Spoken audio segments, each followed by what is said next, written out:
issue that I came across with when I opened up Wood Tavern, would people come at nighttime?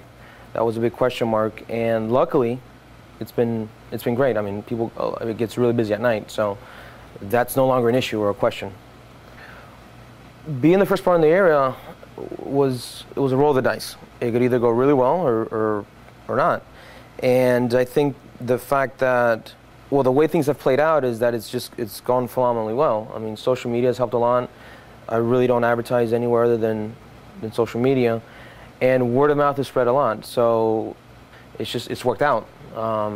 But what I'm definitely surprised is just the power of Facebook, and not even so much Twitter, but it's just been phenomenal. People, like the page, you put in a couple sentences of what's going on, and boom.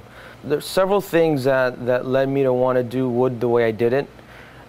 For starters, the price point. I think people, with the economy, and people are just tired of paying, $15 for a drink or for a beer or whatever. So the second thing is just comfortable. You don't want to, sometimes you don't feel like getting all dressed up and fancy to go get a drink. You just want to, hey, I want a beer. The third is more of the cheers of just, I want to go to a place where I'm comfortable, grab a drink, they know who I am, and after a hard day work, you just go and get a drink. That's it. So Miami tends to go over the top and be flashy and be whatnot, so it's kind of like a step back from that.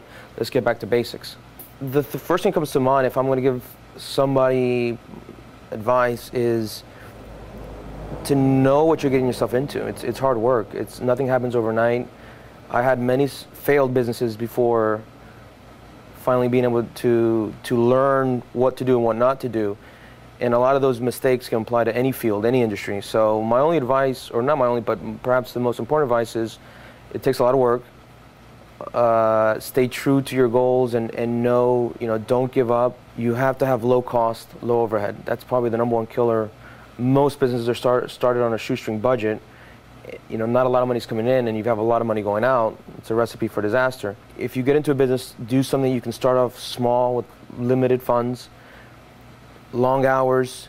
The typical business doesn't break even for the first year or two, and you don't be discouraged. I mean, if you're working hard and you're not making money, it's easy to get discouraged. But if you have a good business model, if you have low overhead, if you're dedicated and have a good idea, it should work.